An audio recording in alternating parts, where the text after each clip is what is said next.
Okay.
Cha cha cha cha cha. I'm doing a nice slow You're fade still out. muted? I can hear you. Maria, I didn't even get to introduce you yet and you jumping right on. Turn that microphone on. We can get right into it. Oh, turn your there you Yeah, go. I figured it out. Boom, boom, boom, boom, boom. Well, the cat's out of the bag, people. In case you didn't know, we have an illustrious guest as our co-presenter, our co-facilitator of Group Critique Fight Club, and it's a returning, long time returning.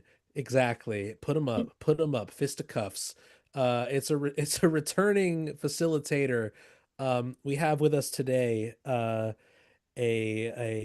composer, a DJ, sound artist, visual artist as well, sculptor, educator. and overall bring in the chaos from Tejas with us today. We have we have Maria Chavez, and then enter the sound effects. The crowd, the crowd is going effing wild today. Maria, how are you doing? Hi, I'm great. Thanks for having me. Thank It's you. finally getting cold here It's in New York. finally getting So, cold. It's finally getting yeah. cold. Yesterday it was in the 60s and now it's down to the high 30s and 40s. So, little schizophrenic weather ain't hurt nobody. um Maria, for those that don't know who you are, maybe you have an elevator pitch stashed somewhere ready to go. Imagine we are a board of directors of an illustrious art institution, and we are dangling the grant in the next room, in the next room. But we just need to know what's your deal? What type of art do you make? Please let the folks know. Uh, how would you describe your practice? Well, I'm mostly known as an abstract turntablist, which was a term that I created in 2001 in the beginning of my career to help make sense of my turntablism as opposed to hip hop turntablism, where as I describe it now, I feel that hip hop turntablists follow the sonic spiral that's stamped into the plastic of the vinyl record. And I'm Mm, not really interested in just following the spiral, just utilizing the turntable for what it was originally invented for, which was to have a contact point that oscillates with enough rotations per minute that create generate this energy that gets emitted into sound into a space. It's like, yes, that is the purpose of the device if that's the only way you want to look at the device itself. But for my practice and for the last 20 years now, which I can't believe, 25 almost, um, the the purpose is really to look at the turntable as a device in its entirety, as an activated space entirely. yeah, So it's not just focusing on the sonic spiral when the device is turned on, but it's also thinking about what the grooves of the actual stamp sounds like, how the needle can kind of glide across the surface area of a record rather than following the spiral. What if you threw on broken pieces on top of the record? How does the needle react to that without having this groomed fear of preciousness with right. um, electronics like the needle, where everyone's like, oh, you must go through thousands of needles. I'm like, no, I don't, because they're actually really strong. We're just Yeah, by consumers, the market to believe that I mean, they are expensive to make, yeah, but just because they're expensive to make doesn't mean it's not a material that shouldn't be messed with. yeah. Um, and in a way, it is a bit classist, but for me to be able to interact with that kind of material in the way that I do is a protest against the industry telling us how to treat our materials and inventions and electronics. And so this entire practice evolved from a needle simply jumping up on a vinyl record and landing in a perfect way that nobody noticed except me. And then from that, it's evolved into this crazy visual art, sound art practice. And I was the first person in history, in modern history, since the turntable was invented, to write a book about Right, right. all of the types of techniques and procedures that can occur within one single turntable, and all of these different positions that it can be in, from placing broken records on top to needlework manipulation, which is a play on words, needlework. And me being a Mhm. woman, developing that, like, but people never see it because there's so many things happening at once. It's more than just breaking a record or creating these abstract sonic spaces. It's an act. It's a political act. It's a metaphysical act. It's rotation. It's physical. It's tactile. It's new neuron connections in your brain when you break a record. Like the neuroplasticity exercise is so vibrant when you interact with the machine like the turntable, which is why I've dedicated my life to it. I'm obsessed with it. It's Um, amazing. and so, yeah, to think about the turntable outside of the spiral and to the point where you're like just hitting the turntable. So I tell people I didn't invent hitting the turntable because it's a very rich history, abstract turntablism is, but I wrote it down. Yeah, And the that's theorist. yeah, that's the difference because that was never like Milan Nizak made books, but they were like poetry books and musique concrète type of Hmm. art books, which is amazing. But no one actually like put these types of abstract techniques down until I did in 2012. That's the history of music theory, though, right? It's always something occurs, and then a generation or so later, a theorist writes it down, right? There it is, of technique, Chance chance procedures. and court, chance procedures on turntable of technique. Yeah, well, it's of technique. Yeah, and then you Of just yeah, and then it goes up and down for it, endless, endless, yeah. as the spiral is endless there. Yes, We of also technique.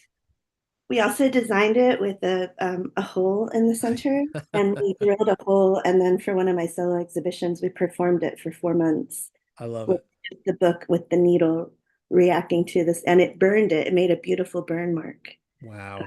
like a circle, perfect circle. It's beautiful. So I love the attention to like the physical material reality of this medium specifically. And we're going to be talking about a digital interpretation of your theory today with right. using DJ software rather than physical vinyl and needles. But I always found it fascinating. Not only the attention to the spiral, but the grooves in themselves. And I remember seeing you last month, 2 months ago, up in Hudson Valley, where you had brought a small rendition of one of your sculptures, in which it's a study of the grooves of a record itself, right? It looks like a slope of individual, like a luge, and I was curious if you could talk a little bit about that as well, and going beyond the sonic medium when it comes to the study of records in general. Well, I mean, records are a form of communication at the end of the day, right? When you just Hmm. break it down.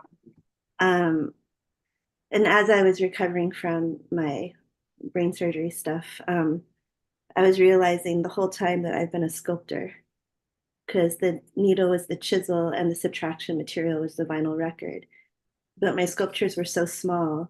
I always say I liken it to like painting your name on a piece of rice.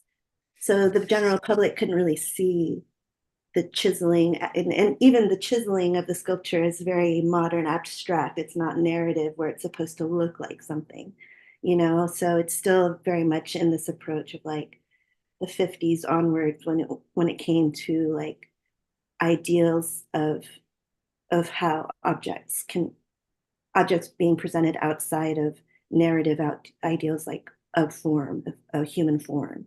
Right. um, and so then I started to think about that and realize like they're sonic fossils. Ultimately, what I'm creating is a series of sonic fossils that will last the test of time because stone has proven to us to be able to last the test of time longer than any other material in history. Because Yeah.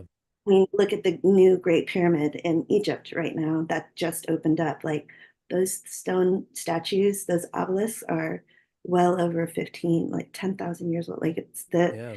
the um the material itself is so durable and it can represent so many things. And so I've been just basing my images on alabaster and marble. I have a studio in Tuscany and one here in Chelsea that I work in. Um, Here in Chelsea, I work on alabaster, and in Tuscany, I work on marble because it's at the base of the Marble Mountain in Yeah. Tuscany. They got a And so lot of that over there. oh man, yeah, it's massive. They've been mining there since pre-Roman times, Yeah. Yeah. and they're saying they're now starting to get worried about scarcity because of the developments being built out in like China and other markets Right. because it's getting so much more. But anyway, so my studio there only deals with marble. Um, and I've been carving these microscopic images of vinyl records onto those marble pieces, and I'm choosing shapes that remind me of my broken shards of Mm, of what after I've broken a shard, like a shard that's really like left an impression on me, and I'll just choose that. And there's something about the broken pieces. Every workshop I give where people just want to assign, like they kind of just start making these really great designs with the broken shards. yeah, All the physical. yeah, they just want to put it all back together, but not in a perfect circle. And I'm like, yeah, take the pieces, make a mosaic. It's like this is Sure. this it's visual sampling ultimately is what Yeah. breaking a record is. It's unintentional sampling, where instead of you going into a digital audio workspace and editing a wave file that's a rectangle, the vinyl record is a circle, and when you break it, the cursor is choosing itself. And Yeah. so it's pure, ultimately, my performances I consider them pure electronic music because my hands, the activated spaces can be controlled by my hands. And I can physically, I'm the module, I can physically make it repeat, loop, whatever you guys do on digital audio workspaces, but I do it live in person. Yeah. Um, and so I feel like the sculptures are like a part of that, still a part of that practice, because now I'm taking those ideas of what I've looked on the floor when you break a record and you just see a shard, like a half second of sound. And then I'm looking at stone and I'm like, okay, I'm gonna do that, but even bigger so that Hmm. people can touch the work and so blind people can feel sound waves. They're allowed to touch it. Deaf people can see what sound looks like, and Right. then we can do whatever we want. But ultimately, what I want is for them to become big skate parks and sculptures. Yes, you had mentioned that. Yes, I Yeah. want to skate the sound. Exactly. And also, it's like, performance spaces, performance, giving a performance is really to give culture and society a space to integrate and interact with each other. And a sculpture park is doing the same thing. And it's Hmm. conceptually utilizing playback technology in a way that still pulls people together, but it's in a different performance format. So that's why I consider my work Yeah. a conceptual artist that's looking at sound but not musical. I'm not I mean I do like music, but I'm not, that doesn't drive my passion, my practice. What drives it is myself challenging myself and be like, how can my work be for everybody, not just Yeah. my body, not my able body, and I feel like the sculptures really answer that part of my question. And I feel like it also has helped me in how I compose even more because now I'm just thinking about sound in these stone structures rather than like when I'm in performance. I don't know. I'm still thinking Totally. about the parallels there, but Totally. there's one. And ever since I started, it's like I'm obsessed with it. It's all I want to do is be in my studio and be covered in marble. I mean, it's great that you were talking about. I love when you said, visual sampling, because oftentimes in the workshops that you host and in your own performances, you're utilizing these broken shards that if you were to give to somebody their first time experiencing this, it would make perfect sense that they would want to just piece it somewhat back together in a recognizable form because it's familiar to them, but ultimately it's a user interface of sound, and that connects a lot to our monthly project today because I had intentionally asked folks to utilize the user interface of DJ software or digital DJ interfaces as opposed to the DAW. Like you had said, you look at the DAW, you look at a waveform, it's rectangular, right? But even technically Serato is a DAW, Record Box is a DAW of sorts, but you can view it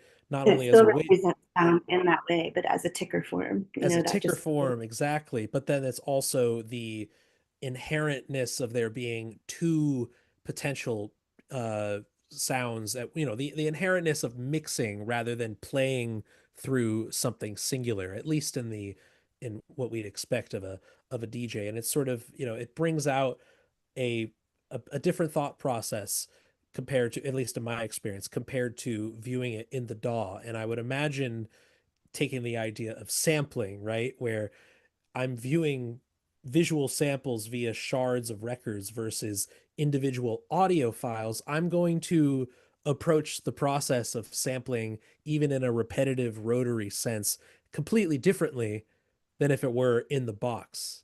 So it's just, I'm pontificating here because obviously we aren't going to have folks doing the physical turntables, at least with this Okay. project. But it's Yeah. it's bringing to mind all these ideas of just like how much the tactility and the visual sort of representation of sound informs our own sort of performability, or just how we approach the performance period, you know? I feel like Mariam Mirzai would be really great for this critique I too. So know, maybe in the future, I know, because I she know. definitely she I wanted to works get with the trio Serato. together. I wanted to get the trio Oh together. man, Yeah, we get Victoria we're Shen. a wild time. Oh man. Oh That'd be man. fun. That would be so much You, fun. we Well, would all be talking at once. pure No, chaos, but I love it. I love it. yeah, we are organized, though. We're good. We're good. I love that. I We're just love all that. brilliant, and it's like you want to give everyone their space to say their thing because everyone's Yeah. so. And yeah, so Marianne scratches. She follows the spiral, but the sounds that she scratches from, I believe she uses Serato. Maybe she can correct me. I can't remember now. Hmm. Um, she uses a program where the MIDI controller is the pressed record so that she can scratch it. And the sounds that she uploads are field recordings of herself singing or the space that she's in or whatever. I think she's like scratching Anthony Braxton stuff right now. I love it. I It love it. I works. love it. That's so great. It's That's about time. fantastic. Yeah, He so loves it. Yeah. I mean, what we're tapping into today is not reinventing the wheel by yeah, any means. It's everyone. taking part in a tradition. Yeah. Absolutely. Well, So I'm excited. yeah, I'm super stoked to share with you what we got. Before we start, obviously, we have to shout outs the sponsors for our evening, our good friends at tapetrade.io, powering today's stream and giving us that beautiful in-browser lossless qualities, treating your audio with respect.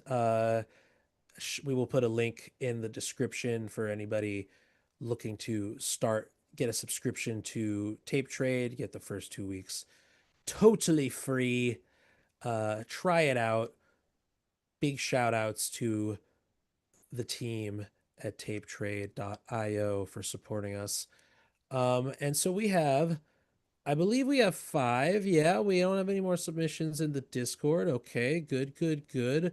We have five tracks, and Maria, I know you're a little familiar with it, but we're gonna play through them, discuss them. I'll read off some of the notes. Some of the artists have provided some artist notes or some questions that they wanted to field towards you or to think about while we listen. Um, but really, unless folks are asking for more very technical questions, I would love to just have you give your gut instincts from a conceptual, compositional sort of level when we listen to this stuff. So our first in line today comes from an artist Breath Play, one of our longtime regulars, and they wrote for us. I made this by double decking a voice memo in Rekordbox, carving something like techno out of literal ambience using loops, the beat repeat, and extreme mixing, plus bouncing to the CDJ performance in Ableton in order to do some post production. So it's mixed. Um, to me, this is like a hyper specific study of where I live. This track is about how air temperature conditions the tone of a field recording, and the dominant sound of the voice memo is the traffic noise on the highway a few yards from my bedroom window, to say Hmm. nothing of how the same road noise affects my ear as a mixer. So that'll be the description here, and we'll get right to it. This Well, is wait. Oh, wait. What's his or their background of like, are they they're are they professional are sound a engineering? So they are more recently in the last year. I'll say it for them because they are also my private student. They are a well-versed composer and songwriter, usually in the more formal DAW setting, but in the last year have taken the dive not only into a formal DJ practice, but also focusing their production process on more or practice more on techno, left field dance music, club, left field club in general. Okay. But the newest part for their practice has been the DJ performance itself. But they've been doing it. They've been gigging. They've been gigging. And they have their own studio that they work in where they're hearing this noise outside. Yes, yes, Is that at home, at okay? home. All right. That, So, Pale as Gunsmoke, 4th Street off ramp, version 1. Here we go.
Yeah. Give it up in the chat. Breath Yay. play. Pale as gun smoke. Fantastic. This is an homage to the hum, as we call it. The growing up next to highways, urban centers. You got plenty of those in Houston. Just the as Pauline would say, the worst sounding thing possible, probably, the noise pollution. But turning lemons into lemonade here, no? Yeah, I feel like I like the pacing. I like how much space they chose. Um, I thought it was cohesive, even though it was an abstract approach. Um, I think it would sound, I mean, I think it sounds great as a performance piece. I wonder in a live room, I think it'll sound really great, but I wonder like if the presentation of it live isn't so um, compressed into one device that's playing it out in stereo, Hmm. but that each recording is done live so that there's phasing in the room because normally in performance spaces you really only have stereo capabilities. It's really rare when you have multi-channel unless the organization focuses on that. So I think multi-channel would be great, but if it was in a regular performance space where they were to perform it live, I think they should dissect it and Yeah. have it playing on both sides of the speakers, and that'll really allow the piece to physically take over the space of the room and people actually feel the motion, which is ultimately conceptually what we're experiencing is the sound of motion, which Yeah. is basis of sound, which is vibration in the air. Like these cars aren't making this sound because they want to. This is just what exists. And and that's why like I always tell people like there's a separation between music and sound. Music is a language of sound. But when you hear a lightning or thunderstorm, the sky isn't doing that to be musical. It's just a result of science and you know the weather system reacting to whatever chance situation is happening in that atmosphere at that moment. And so I feel like this is in a way very similar approach where it's like you're dealing with motion. So I feel like the way I would finish the thought would be to present it as a motion based live installation. Imagining literal cars in Yeah. motion and taking full advantage because we are hearing that rhythmic phasing here, right? But it's all kind of being Yeah. presented as two decks in centered, where if we were to split in, especially in a room where there's physical distance Yes. between these And things, it and would then be amazing.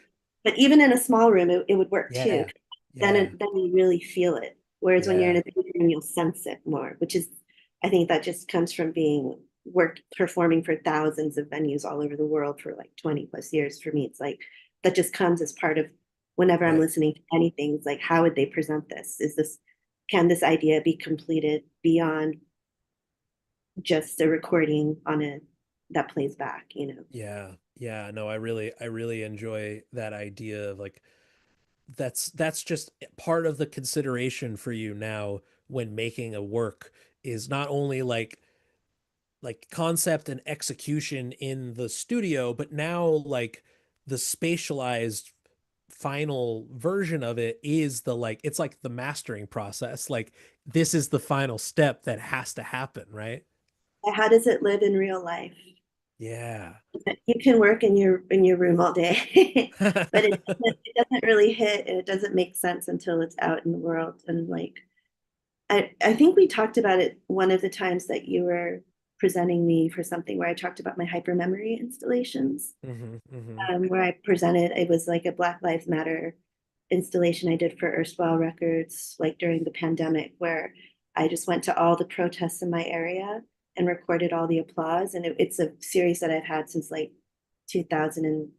2013 called the Reign of Applause, where it's a bunch of field recordings of applause from certain areas or certain ideas or events. And then I put them all the applause together to make a rainstorm Yeah. and all of the sounds of all of this rhythmic applause. It's somehow after a few seconds of your ears recognizing that it's applause, your brain starts to disassociate from that because then the applause is going for 3 minutes, 20 minutes, Mm-hmm. an hour. Mm-hmm. And it's like, it's no longer applause to be joyful. It starts to redefine itself as something else. And I feel like this is a really pared down version of that, of this. It's like a hyper memory installation, hyper being two, memory being this recording of the cars driving and whatever else is being played with this composition. And then the installation is how the artist chose to place the Yeah. two recordings in order to create that kind of phenomenon, rhythmic phenomenon. And we could hear that. We could hear that if we wanted to. Maybe they could do a different mix of this as a like hyper stereo headphone mix, in which like Yes, exactly. intentionally Exactly. panning the two decks to create this between the two. Which you'll hear in a lot of my work. You'll hear a lot of spatial panning where, like Yeah, with my double needles, one is right, one is left. that's right. Uh, You have a physical, by yeah. For those that haven't seen it, it's a double-sided needle that could actually be playing two two points in the various grooves at the same time on the same record. yeah, a rake double-headed needle invented Love by it. Randall Jr. So that's my way of um, performing live, how I create it into an installation Yeah, format. Um, so that would be how I would approach it if that was the direction that they were thinking of. That, sure. but everyone has different ideas, so please take my Exactly. Exactly. suggestion with Some a grain of maybe salt. they But I just see it as something bigger, and there's a lot of potential to it, and it could be really fun just to play with. this is why you're here. People want to know the thought process from beginning to end, and this is it's also just really good advice to just like see it through, even in a hypothetical, all the way as to like where would this ideally be presented? Is it meant for home listening versus is it meant to be in a formal club like a big room versus is this meant to be an installation in a small gallery? You know, this is we go beyond music and into just the presentation of sound. Yeah. It opens up various final out options here, you know? It's also like, should it be outside? Should it be inside? Yeah, yeah, yeah, yeah, yeah, yeah. Like, Oh there's a man. lot of things to consider when you're making a It's amazing. It's amazing. Well, thank you to Breath Play for being bold enough to start us off. Fantastic stuff. We're gonna keep it moving because we got four more to get to, tell, and tell I don't him want, or tell them, sorry, keep me yeah, posted. Let me know. yes, I want to know. absolutely, Okay, absolutely. You hear that, Breath Play? Watching now. All right. Next up, we got Gradient Fade, and they have a fantastic title for us. Now that's what I call Slop Volume 1 Cooked nice. Edition. Cooked Edition. So if you were doubting whether or not this was cooked, Maria, let that doubt leave it out the Brilliant. door. Leave it at the door because we know how cooked this is. It's so This nice is that the genres like this exist now. yeah. It, well, I'm older than you, but I remember there was not a time the irony wasn't there yet. Everybody was so Yes. serious, and then No, like I want some sincerity back. Maybe not self-seriousness, but well, we're too ironic. well, now we're too, yeah, the pendulum always swings, right? But Exactly. there was a time where the pendulum was the other way, and Yes. it was very niche, like soul seek groups of people like only recording mess ups and things like that. Like where now it's like become genres. Where I was hearing like a lo-fi something, some track of the Yeah. Shad. Um, it was really great, even though it was Oh terrible. man. But but so it's nice to hear this, and I'm actually a fan of this genre now that it Well, is we'll a genre. see. I don't even know what the hell it is of genre, but let's check it out. And Gradient Fade, you've given us an almost 8 minute piece, so I am going to, for the sake of time, I try to keep it under 5 to 6. So we'll do we'll do a fade out before the very end, if that's okay. But Maria, I'll give you the link to everything too if you want to have access on your own. All right. Oh, do you have a background for the artist real fast? Gradient Fade tends to make music for saxophone and electronics. Oh, So cool. a Exciting. this is a new a new territory, it seems. And maybe they'll correct me. But it seems like this is a out of their comfort zone. So Amazing. Perfect. very good stuff. Let's get it. Exits! Don't stop! What happened to me? There are people. The spirits quietly move. It was covered in coral through the taxis. The world spirit moves. It's quiet. Yet it the skyscraper. The statue world waits for us down here. Now, brothers, Manhattan moves quiet. Go. Really a bear. And he's a perfect. Go on. Have more. Grandma? Are you on the couch? Mm-hmm. Watching a show? That's a bear. Yes, honey. Perfect gentleman. Ready? Some more. Are you on the bear? Mm-hmm. We're just Really any have some more.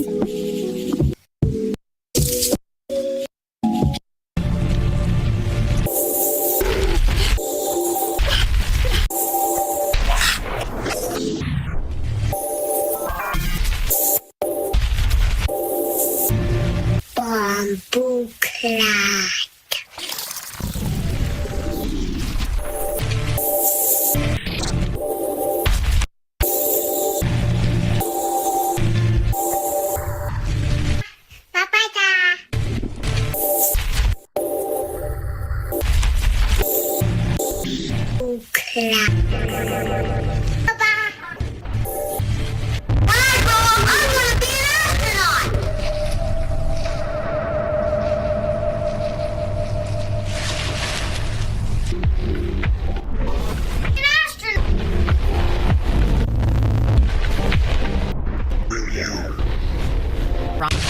Noodles are cooked over 3 millennia.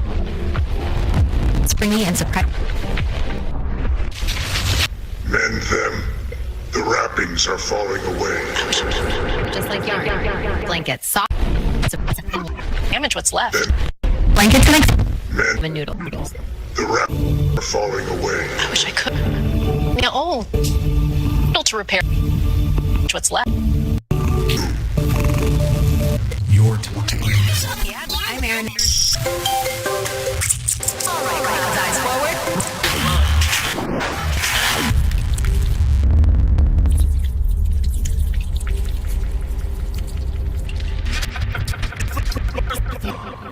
Fuck you. Your inner worlds collide within you.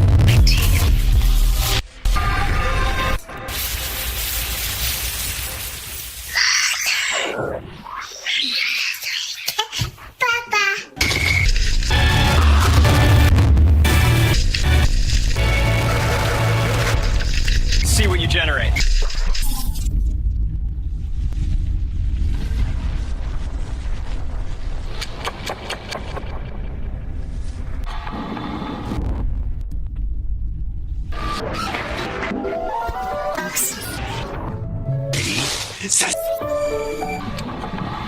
Eyes on the horizon.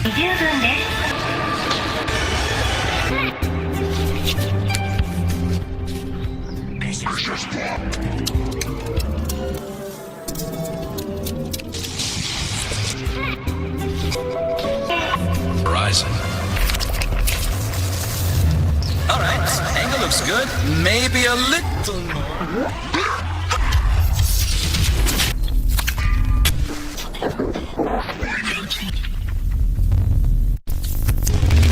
To myself. To rough. What the thinking. Chat GP. Buddy, Whatever you're trying to do here, it's not allowed. Clicks, crunchy and sweet.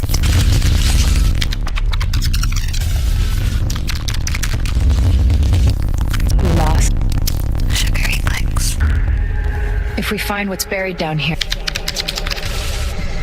But every gust tells the truth, and the truth is mine. You're on. Bury the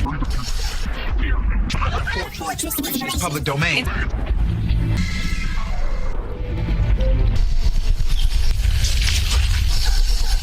hive in front of us. Their own fear. Clicks, crunchy. What's buried?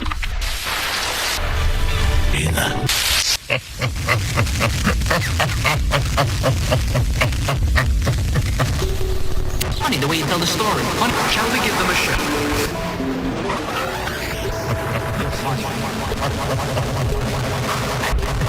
Oh, you're just funny the way you... Like I am you? The way I...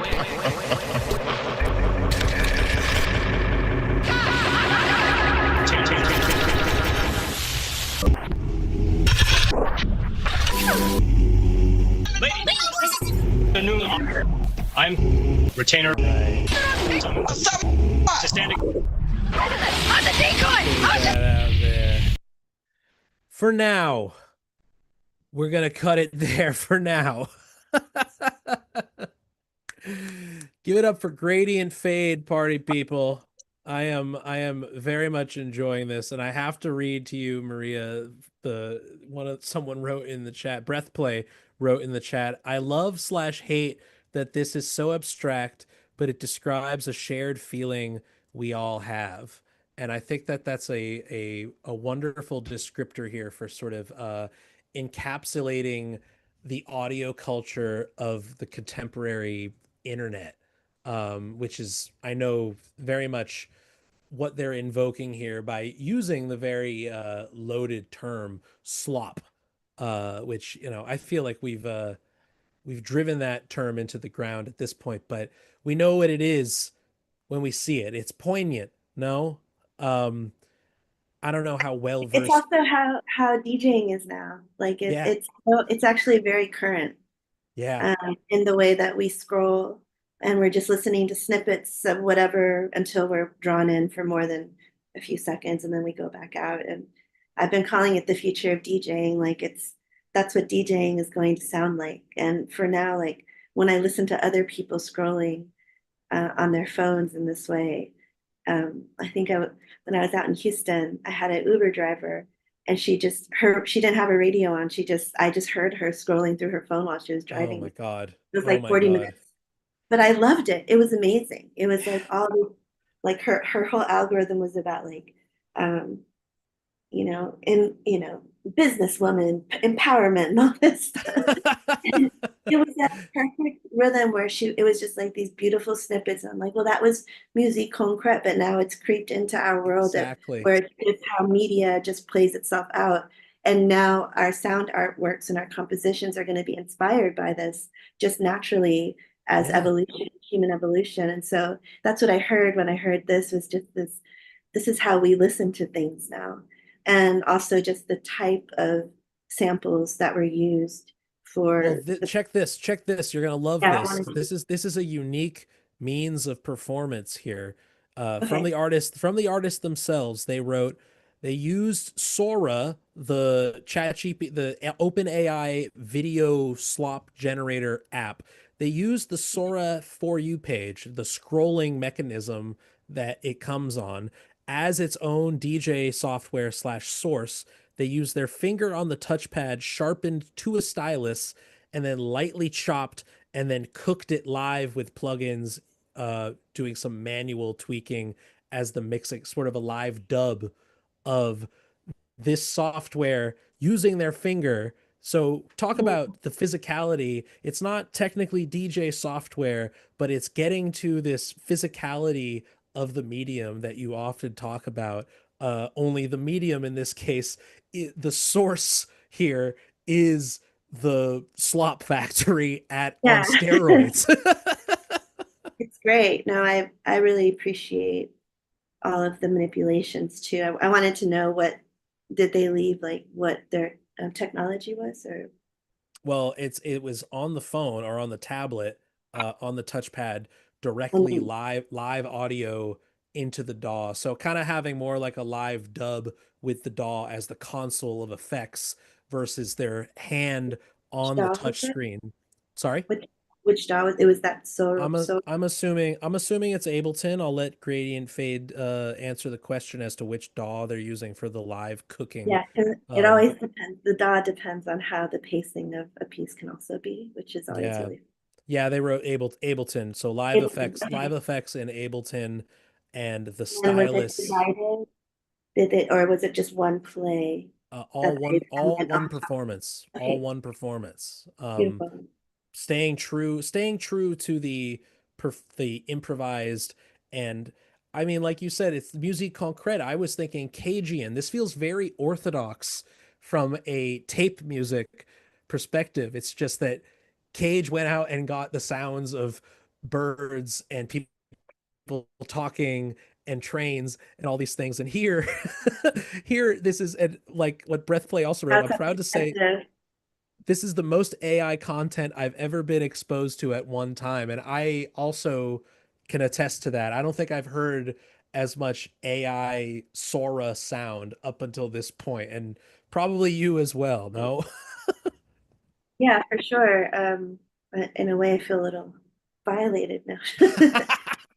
I'm joking. it's true. It's But true. But I think there's some, I mean, there's so much to say about how current it is and just how relevant it is to our era of listening. And I mean, AI is, we developed it, so of course it's going to have that, you know, that's not, I don't want to say sequence, because then that implies that there was a thought to it since it was played all the way through and yeah, it's thought out and, you there's know, no choice. There's no choice in what the For You page will show you next on the scroll, you exactly. know? Yeah.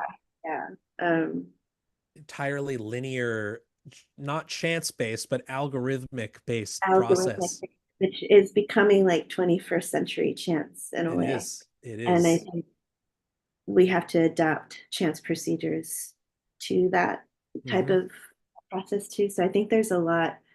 I mean, when one would make a piece that has this type of um, process, the thing that um, I would think about outside of the recording of the swiping through itself is like, is there a common theme to it that you can interpret sonically that you're noticing if it's like the same word or the same key of how people are speaking or you know then that can help you add another layer to it Hmm. which will still be improvised because you're sort of you're creating that theme yourself by listening through it all and being like what are the commonalities that I can sense throughout this whole process that I just went through? And then from that, it can really inform, like, I'm hearing a lot of bells, or, and that can inform like the next step of adding to it if they were interested in evolving Yeah, it more. further compose this, right? Like this as on its own as an improvised piece. There's only so much we can do, but then the process of taking a collection of these, imagine they did an hour of recording on Yeah. this, and then they had the ability to self-select and to, put a little more human curation in this as much as they can into the from the slop trough, trying to Or, find diamonds in the rough here. or you fall into like an algorithm that's the same thing but different ways over and over Only again. birds. I only want AI Yeah. generated bird song. Oh my God. Yeah, Imagine. panda bear, Imagine. like it's all sorts Yes. of different ways that which I really love. I kind of utilize this kind sort of algorithm in a way of my DJing, but we can go into that later. But I just feel like this is the future and this is now, and This is it's now. yeah. There's a Well, I lot, mean, if direct. it's going to exist, then it's on us as artists to bastardize, to find a way to mutate it. because it's out there, and for those that are seeking sample materials for the sake of flipping on their heads. I mean, like there are less evil things that we could be doing with these or there are more evil things that we could be doing with these platforms besides finding bizarre sounds on it. It's more you know, the constraints on the environment through utilizing it, and also the I would be very curious what Pauline's thoughts would be on something like this when it comes to nature, when it comes to synthesized algorithmic field recordings and algorithmically generated deep listening materials. It brings up a lot of, she was no Luddite, obviously. She was very much pro technology, but it's like Yeah. taking into account the She would have power probably dynamics. meditated with it. She would have meditated with it. She would have she had someone just swipe through and she would just close her eyes and listen to it. she would Like I enter do. the transcendental state of just allowing herself to just be immersed in the slop from head to toe.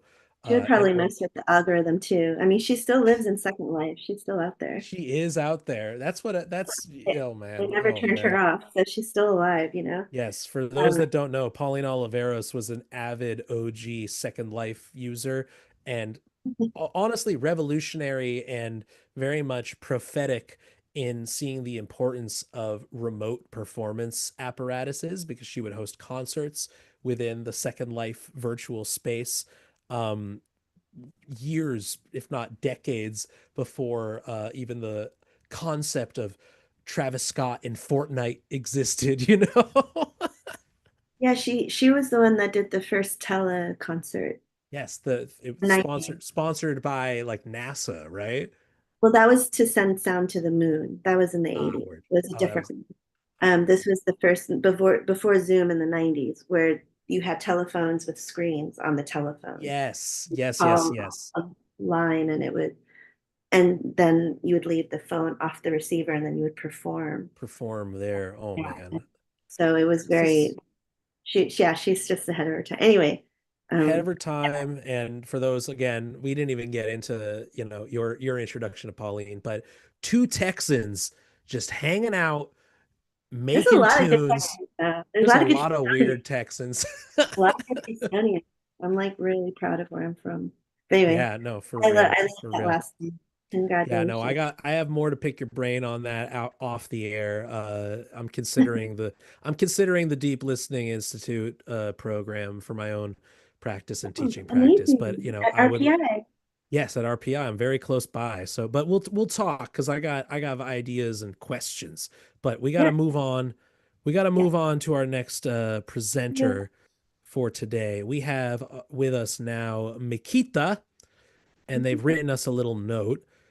They've written and they've given a little background on themselves too. So they write, "This is my first time using the DJ interface of any kind, software or hardware.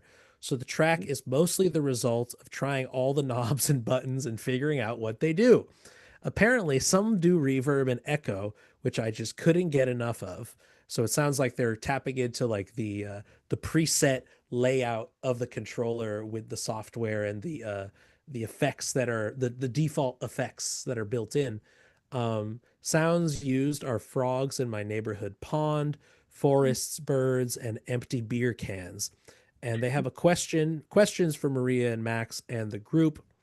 They write, I am often struggling with arrangement, getting stuck with one loop and not understanding how to build to a larger narrative structure of the whole track.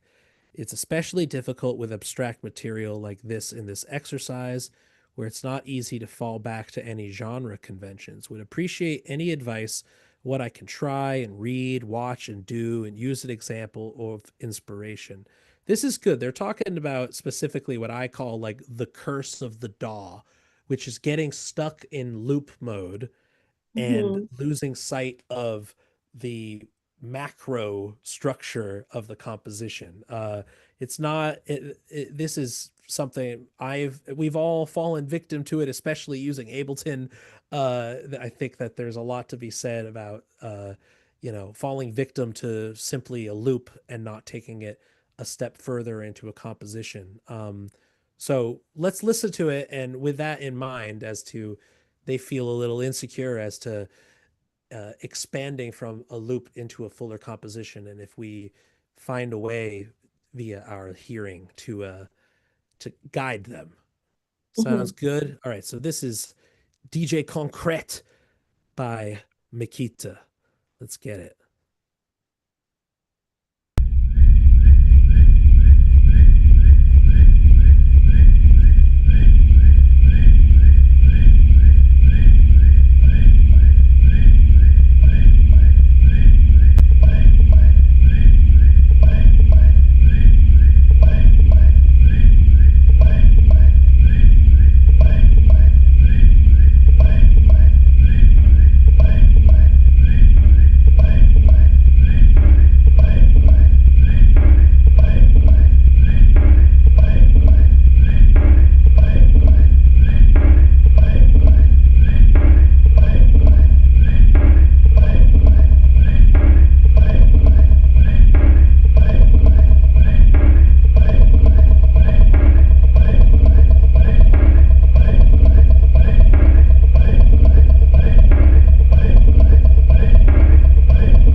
Yeah.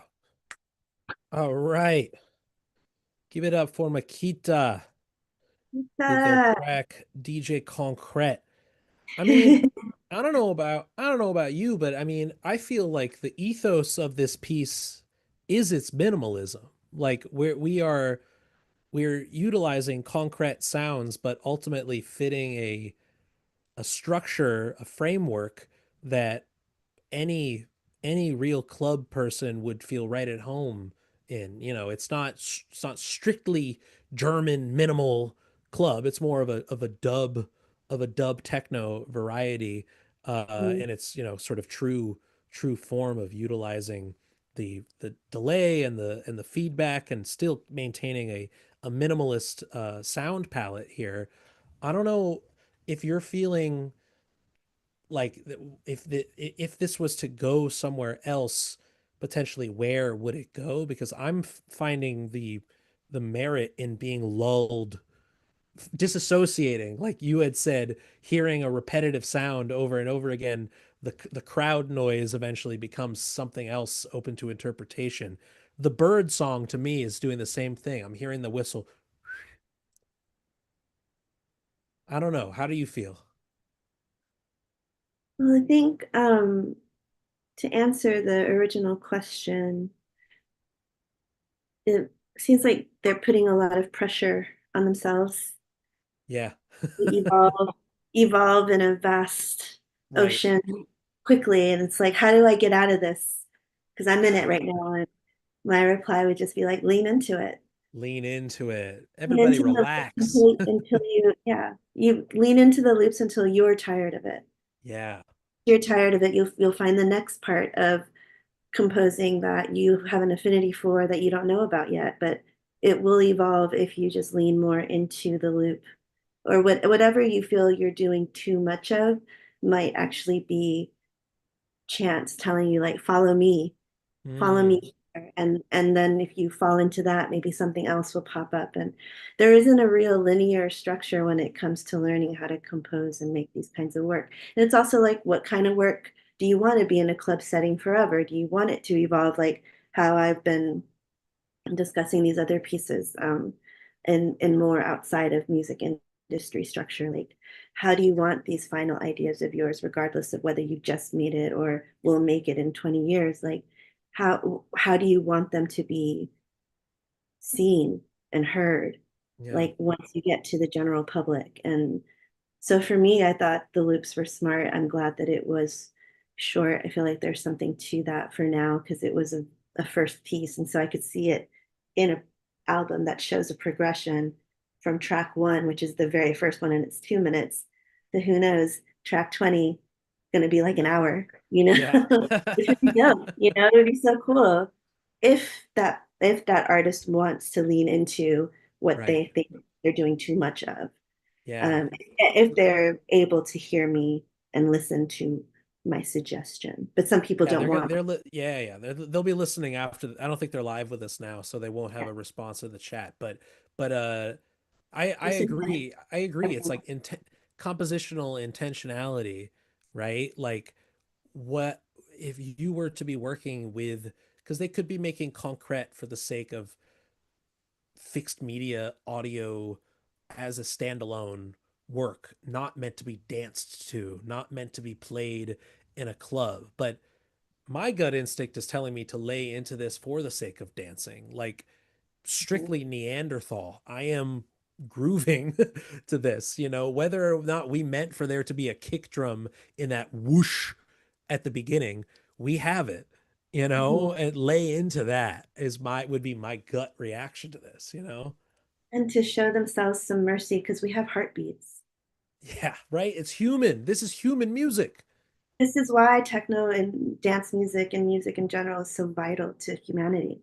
It's because we, Absolutely. we, we live it every day. Yes. And so it's like, what, maybe take a second to reevaluate why you see it as a fault to not be good immediately. Mm. I could hear the progression from like messing with the echoes and everything. It was cute. It was nice to hear it, knowing that it was their first time discovering Yeah. this model, what it could do. You could hear from the beginning to the end, how comfortable they were getting, and Yes, but only because I know that as a storyline of it, and I found that very charming, absolutely. and actually made me even more invested in it because the loops were not never the same. Um, Mm, and so I feel like that's something that they should just reconsider. Like it's I not really about how do you move on to the next thing. It's really more about if this is what I keep doing, if this is how it keeps showing itself when I put it out there, then maybe there's something to that. yeah. But Yeah, I mean, we it, got it's people in just the chats. LaCourt writes, "I'd absolutely dance to this," and Breathplay saying, "Techno is so spiritual to me, and I think this discussion is a great demonstration of why." And I think that's absolutely true. I mean, I saw the band Earth last night, and their keyboardist and trombonist Steve Moore opened the show with almost a half hour lecture about the harmonic series in relation to uh, let's say slow repetitions, aka rhythm, versus fast repetitions. It goes fast enough, it turns into pitch, right? And these two things can be measured right. in both these things can be measured in both science and in spirit, spirituality, God, religion, observance, or let's say like praising, however you want, however you uh you know embody the metaphysical, right? There is both something based in a scientific logical reality and something metaphysical, something ecstatic about sound. And I think that, like you said, we all have a heartbeat. Maybe there's something to be said about four to the floor, something to be said about straightforward metrical time signatures that taps into this the slow oscillations of our physicality, right? I This is mean, if you heavy. think about, I mean, what I write, I talk about it in my workshops a lot. It's like the magic of the spiral. You know, Mm-hmm. first we had the wheel, we had the spiral, and then evolving out of that into player piano, like music boxes that you would turn, and it would be a cylinder with spokes, and then from that to player piano scrolls, where a piece of paper with spaces in it would trigger something and it would be spinning. You know, it's just this slowly we were figuring it out. Spinning had something valuable to it beyond what what we were physically able to do with our hands. And I Yeah. feel like once we were able to automate spinning at such a fast rate that it could produce energy, that was when then we Yep. have the 20th century and modern technology. And That's right. it's an incredible way to think about humans and civilizations and how they interpreted the magic of the spiral over time. And that's what my new book about ancient audio engineering is about. Um, a bit, and I'll step back from that and just say like there's also like in religion, like in societal religions from ancient times to modern times, I'm sure there's been documentation of like sacred rituals of people dancing in circles for hours and hours and not Yeah. stopping, and there's still cultures that utilize this type of movement in order to generate Sufism, right? energy. Yeah, there's Sufism. There's a Christian group from the early 1900s that was doing it a lot. Yeah. A, a cult for sure. In ancient times as well, forms of dancing, traditional ritual dancing had a lot of turning in it, um, and so that's why I feel like it's just inherent to us because we I have love it. it. Yeah, This is repetition is not only human, but it could be repetition is power. And like you yeah. said, it's like the Generate, combustion generate. the combustion engine is a rhythm machine, and that's the story of the industrial revolution through the 20th century. And ultimately that power can be used for evil or to excess, right? um, or repeating of a message over and over again in cult situations, or Yeah, hey, like it's so prevalent in our society more so than we realize. And um that's why I we think have to keep dancing for good. There's a human there's a rawness here that they should lay into, because I think that it's tapping into this exact conversation of just like, yeah, it just feels like they're thinking more about industry than they Mm, are about their own practice. And like, yeah. how do I get to the next phase where I can sound like like, no, you're No. here to make new neuron connections for society. How are you going to make something new to show people to connect their neurons and encourage neuroplasticity in society? That's really what our roles are here as artists. And so it's like shaking people and being like, no, don't follow the industry standard. Like, find your own sound. And that's when you're going to really hook people Mm, in because mm, it's you. Like, why are your choices important, so important that we all have to hear it? mm, Like, I know what my importance is for my work. I know what it does and how it changes people's ideas about sound and performance and whatever. What is yours, you know? And by trying to like go through the motions of like, okay, I got looping, I figured out this module, what's next is outside of uh, the natural evolution of an artistic practice, which I think people forget about. right, right. We need Wow. to remind ourselves to like, it's not stagnancy to stay in one place. In fact, it's like to evolve, develop in a single place. And to get technical with it here, just to, for Makita's question as to other ideas of how if they were to develop this, I think that something that could occur, which is a very fun thing to do, is like Maria, oftentimes, if you're working with fixed with locked grooves, to skip the needle to another locked groove or to drop it very suddenly, and suddenly we're in a new repetitive form, using the DJ software to maintain the shape durationally of a loop, but to metaphorically drop the needle into some other quote random part of the waveform Yeah. where we don't lose the loop, we don't lose the repetition, but now we're hearing the bird song from a different point in the file rather than the same point. I feel like that might even open up an entire different universe here. And I think Breathplay had mentioned that as well, is simply to change to a different loop. It's not even a different loop, but a different point of the chop. Right. I think that that would be a compromise, let's say, where there is a point of audible development or change beyond the strictly minimal club structure that we have here, but it wouldn't take us out of this entrancing spiral, you know? Um, on the opposite side of that thought, they could also take these loops and screw them all down really, really slow Mm. and make that into like a really beautiful installation meditation space where Like it's this time sample, this stretched, like actually getting granular. yeah, just time stretch it and just play it like each loop is instead of it being loop size, loop sample size. That which was my album plays where I took glitches and then I time stretched the glitches from like one That's second right. That's to an right. hour long. You took a millisecond recording and Yeah, turned and I them time into, stretched. yeah. Yeah, and they're sonic walks. So it's like not an album of like progression of ideas. It's just you choose your sonic walk. It's like you choose your own adventure. And I feel like this has a lot of potential and also a way to think about looping outside of industry. It's like, you Mm. know, for me, it's like, to me, it's when I'm working in a digital audio workspace, I use Reaper. Um, when I have some type Reaper of a gang, Reaper gang, Reaper gang. um, when I have some type of audio file that I am needing to manipulate for some project, I treat it like an accordion from the tiniest to the biggest and like and like listening to it backwards, forwards, how slow, how fast. Like I am stretching that thing out to hear it from all of its possibilities because I'm not using the sounds for what they were recorded for.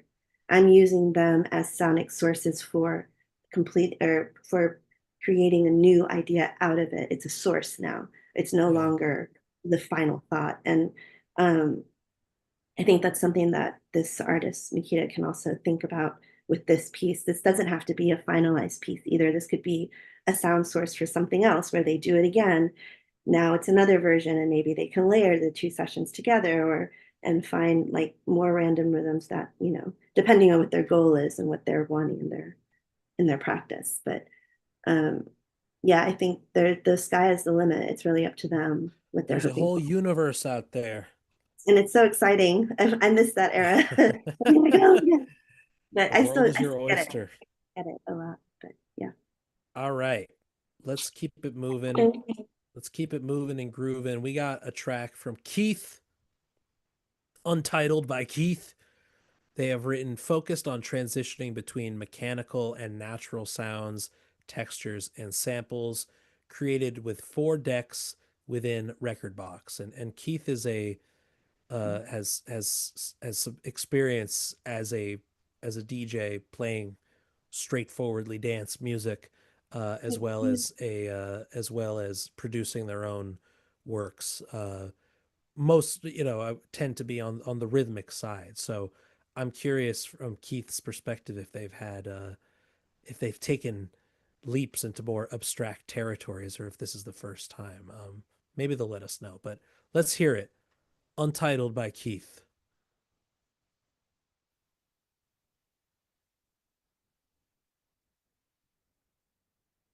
Slow intro. Oh.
Yeah. Mhm. Untitled by Keith. Give it up. I think this is a lovely marriage of mechanical to natural or rhythmic to textural, human and familiar to potentially alien or abstracted. Mhm. I don't know. We can hear this arc, right? It started out very ba ba ba, very tangibly rhythmic, and then we end up in a rainstorm or a hailstorm. It sounds more like hail. Yeah. We could feel every single hit as it pounds on a, I don't know, a tin roof. Like it sounded like glass and metal. Uh, I'd be curious your thoughts on this continued conversation we're having of repetition and club versus installation, music versus sound. That we're flirting with a lot of this here. No. Well, I think when it comes to the turntable as a device itself, divorcing rhythm from making a sound piece from it is actually being disingenuous to me because the rotating motor is the device. So a rotating motor is going to just naturally generate a rhythm, whether you want it or not. That's just the Mm. design of what that's the result. Um, and to try to not make a work on a turntable that doesn't have rhythm to me feels a little. It's like then just use a contact mic. Like Mm. like the turntable is the gigantic contact mic, but with the rotating motor on it too. Right. And so then that's how you can think outside of the device. But clearly, with the repetition, and especially in this piece, because you told me he was a DJ, these are on decks. Mm-hmm. Um, Their first time attempting to use 4 decks is what they wrote in the chat as oh, well. exciting! Yay! It's so fun. It's a lot of so four decks takes a lot of time to not. One thing that one needs to think about, and I write about it in my book, is you're not trying to create a piece that's simply documenting mechanics. You're really trying to evolve and develop a piece in time, and so to be overwhelmed by how much to control is going to be the first step into working with four, and then you'll develop. Ideally, you should be able to develop a type of choreography where you Mm. can sort of move through them all without it being so overwhelming of so many different things to manipulate and work on. And for me, I feel like when I first started, I only had one turntable because I was like, if you don't need to, if I can't do it on one, I shouldn't be able to do it at all. It Wow. was hardcore minimalist theory for the Yeah. first 10, 15 years of my career. And then Wow. during my surgery recovery, when I was evolving with the double needle, that was when I was like, okay, well, now it's a sound device that I have more activated spaces with four double needles on four turntables. That Right. to me sounded a lot more challenging for my evolution because I'm so familiar with the choreography of the device itself. Now I can add more without being worried about like, what am I controlling here? Like if I It's was your to it's do your it, instrument, like you're yeah. actually, yeah. But if I were to have thrown in four, like everybody wanted me to in 2002, 2003, I would have just been controlling mechanics.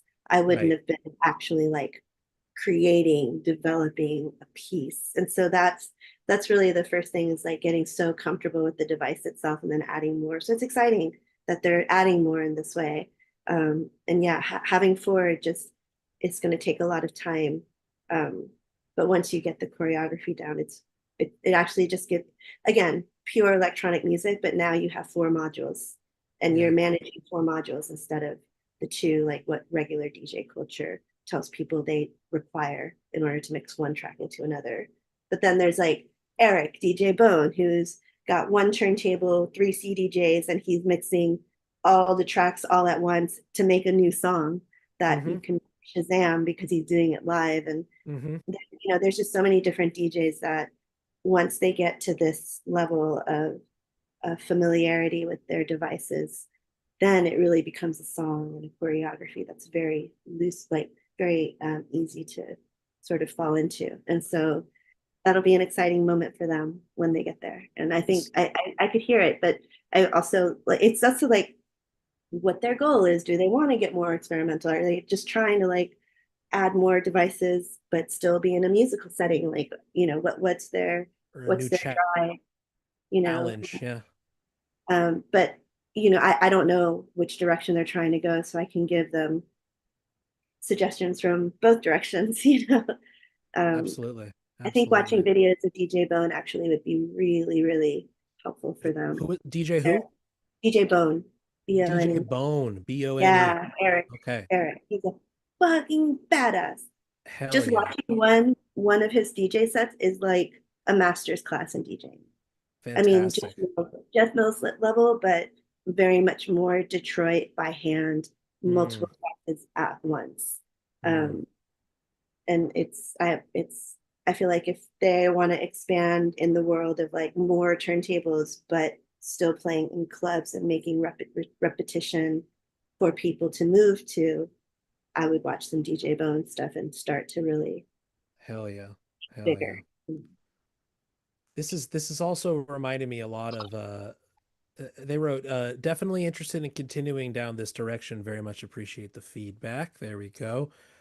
This was reminding me actually quite a bit of when I saw or saw it was Total Freedom, who, like the name implies, is treating the apparatus of DJing as its own, like you said, creating compositions on the fly, utilizing the decks as an instrument. And I saw them with a saxophonist and a drummer, and then they were using four decks as their instrument, in creating this very, very much Christian Mark Clay meeting a free improvisational, very Pauline, musically, not necessarily chaotic in their choice of selections. And that's such a big part of it too, is that they were using their choice of selections here of these tiny little percussive metallic sounds, and what quote nature sounds to use versus industrial noises. It never became overwhelming or unpalatable. It felt very much still both rhythmic on the one hand, and then at its most abstract, uh natural, even though they might have been very industrial noises. Like I was feeling like I was in the rain, I was in the hail here. Mhm. um and it just reminded me quite a bit of Total Freedom. DJ Bone, Total Freedom, there's the bibliography to check out. Keith has some ideas. I don't know if you're familiar with either of them, but we love giving suggestions here, and I love receiving them myself. Um, so if anyone else in the chat has inspo ideas for any of these pieces that we've heard, and folks that we should have in our ear, please give them in the chat. I think we have one more for today. Thank you to everybody participating, and everybody tuning into the live stream. And thank you once again to our lovely co-facilitator, guest facilitator, Maria Chavez, for taking the time this evening to give such wonderful insights. We got one more.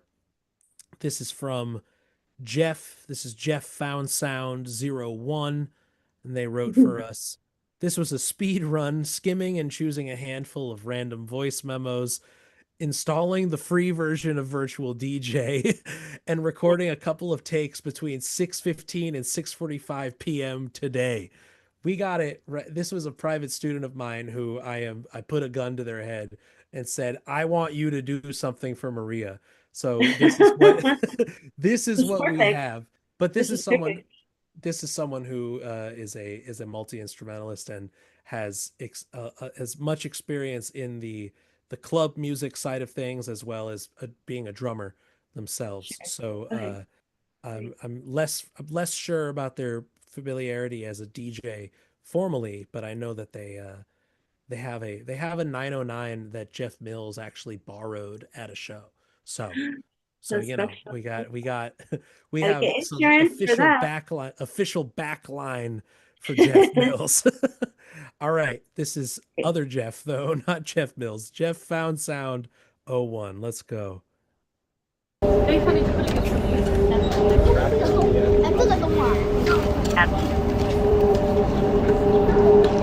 the tone, please record. At the tone, please record.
Give it up, folks, for Jeff's Found Sound 01.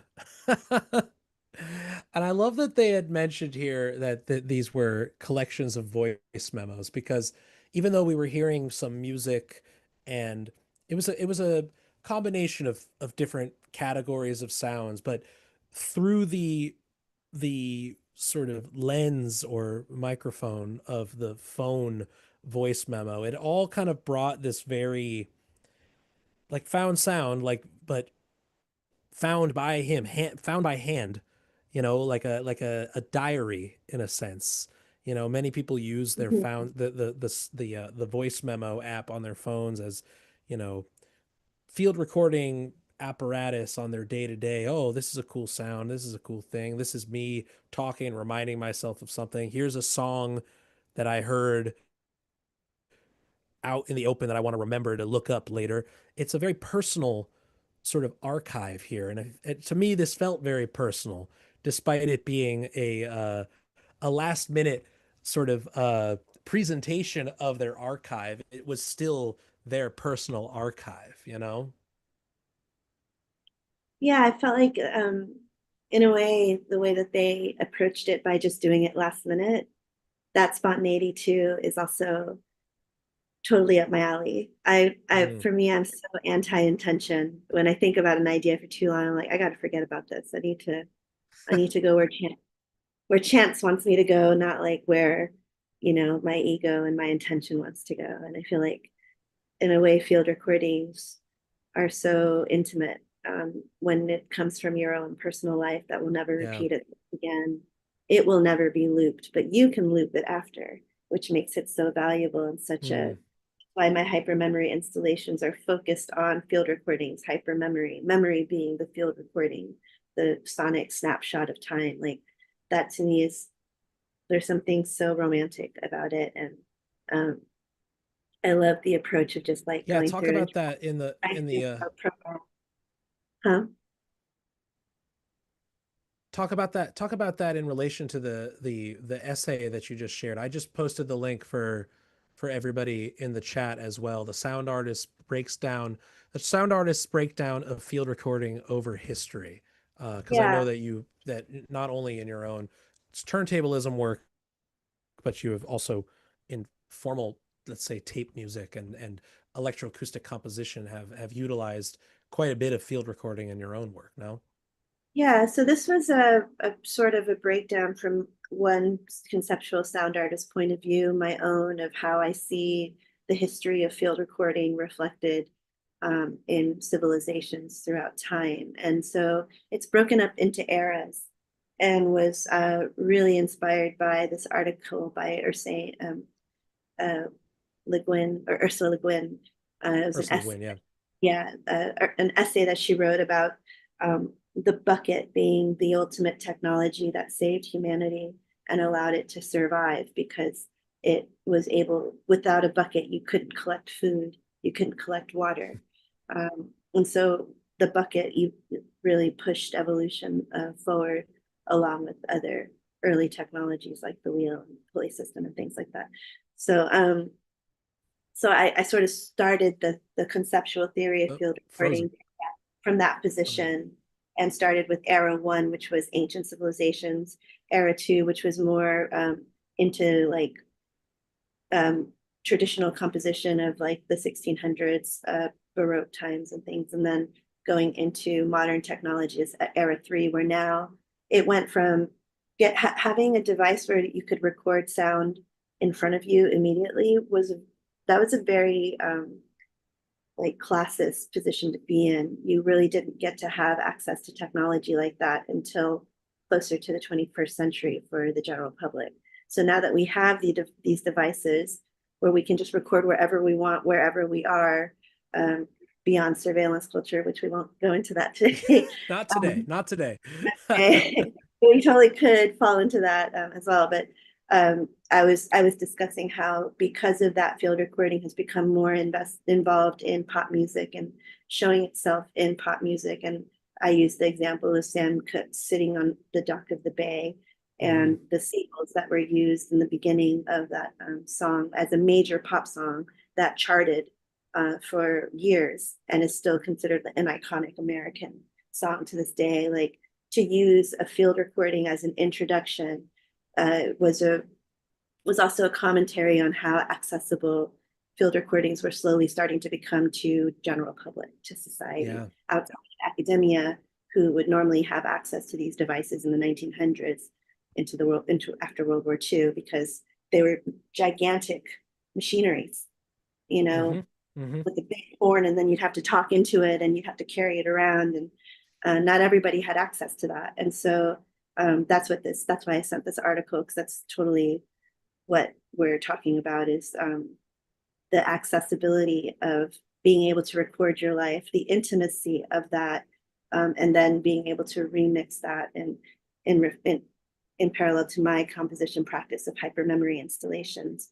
That's why I developed that theory, that presentation title, because I was like, and I'm dealing with snapshots of sound in time, and I'm layering them in certain ways that isn't compositional in a musical sense, but it's compositional in an installation sense, in a multi-channel sound speaker configuration sense. And I feel like all of these pieces have that kind of attribute to it, whether it be their own personal field recordings or just recordings of an algorithm that could be considered a digital field recording. I think you did a whole thing when you were on Twitter, where people were recording their algorithms on Instagram and sending you their set. I was like, yeah, like I said earlier, this is the future, and this is a form of field recording, but now in the 21st century, because we're not outside as much anymore.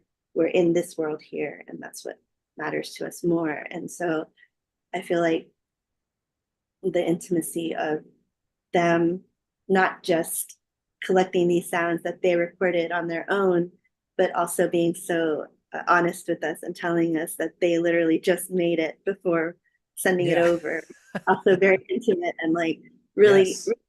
really changes the way you listen to it too, because then you're not listening to it with this idea that someone really took a lot of time thinking about this. It's like they literally just threw this together, and you can hear that, but it In the moment. that doesn't mean it's a bad thing. If anything, it's a No. and I thought it was a great project. So well No, done. it's a time capsule, you know. Every improvised performance is an open rehearsal, you know. It's just like rehearsing for the next one. But I love this, you know, it also reminds me of like the archive, the personal archive of opening up, you know, your own memory bank, whether it be these digital memories through sound, or in the case of, you know, photography, you know, utilizing home photography. And it's, you know, how liberating a point and shoot must have been when it was first developed versus even a manual lens, as far as like the ability for anybody to capture a memory, versus creating a more bulky production of getting the shot and things like that, and how much that relates to, you know, audio technology as well. It reminds me a lot, actually. You know, you had mentioned Sam Cooke, for in your essay, but it's reminding me of like the latest, not just the latest Bad Bunny, but a lot of Bad Bunny's stuff, in his own Yeah, utilization throwback of field samples that recordings. true. Yeah, no, Of totally. the, I not mean, only the samples of field recordings of Puerto Rico itself, but his theme of his latest album is, in English translates as "I wish I took more photos," because it's about, you know, the memory of his grandparents and parents' idealized vision of Puerto Rico in their youth versus the way that we hear it and see it now.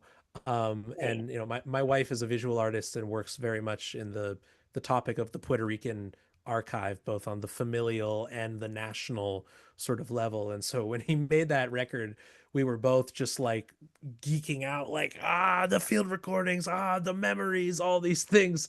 It's a really wonderful thing, but so much of that has to do with the technology of capturing, right? Like you said, it was at one point a very classist discussion, you know, about who has the ability All of this to capture, you know.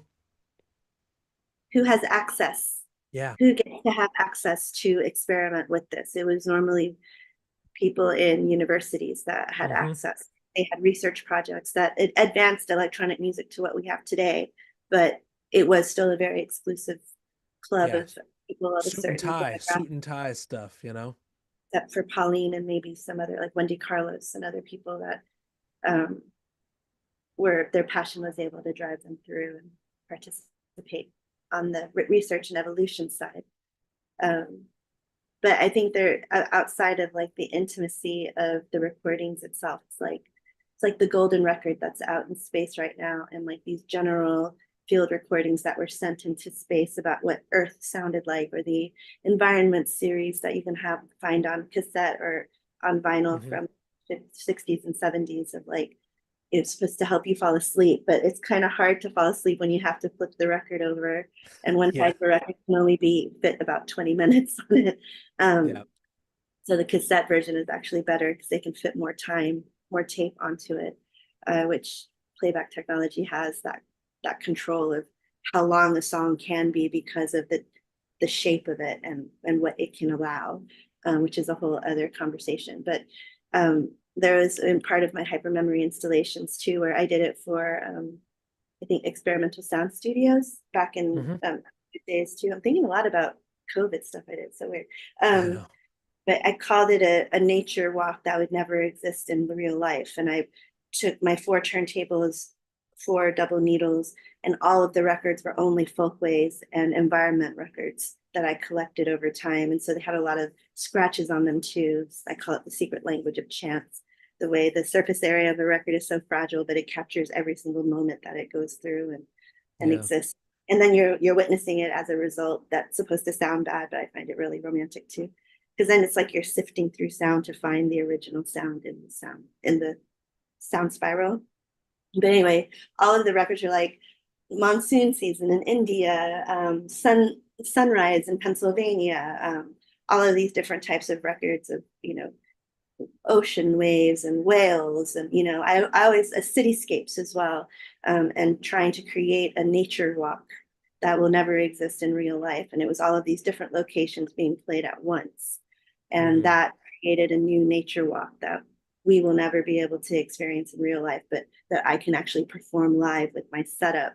And I feel like there's something to thinking about field recordings in that way, of like these romantic moments, these sonic photographs that you're then layering, maybe you have a recording from when you were a child, and now you have this recording when you're an adult, and you put them together, and that becomes some kind of autobiography about your sacred sonic journey of how you able-bodied people are able to hear and listen.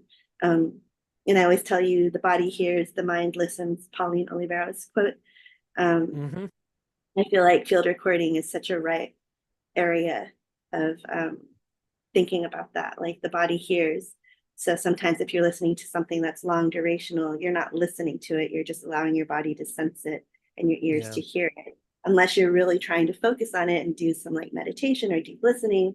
And then you're really listening to what the recording is, and then knowing what that recording is as you're listening to it in whatever installation environment, artistic environment, really changes the way people will understand it and pay attention to it. And so it can go, the rabbit hole of working with field recordings is insane. And this article is just a short little glimpse into my way of thinking about it. And now my textbook on ancient audio engineering practice is based on era one of this paper. This paper gotcha.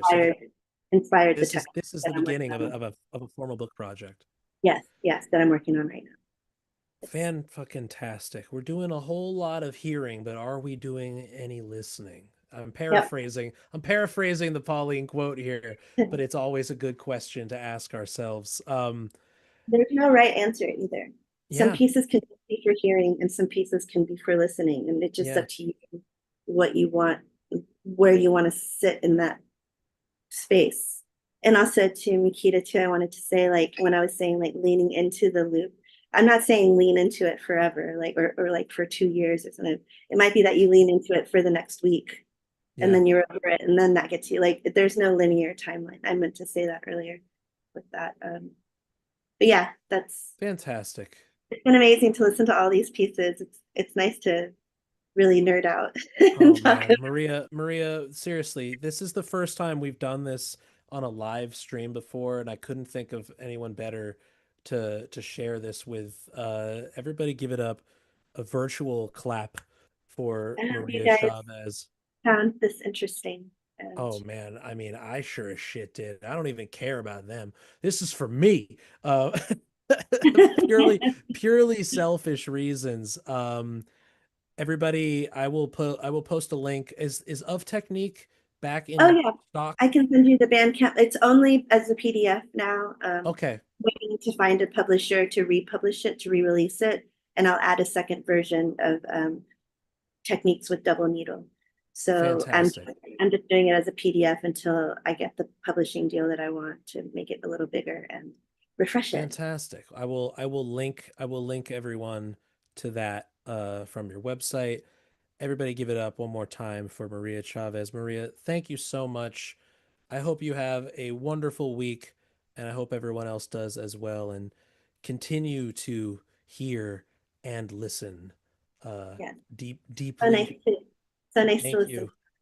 Thank you so much. All right, y'all. Peace out, everybody. Take care.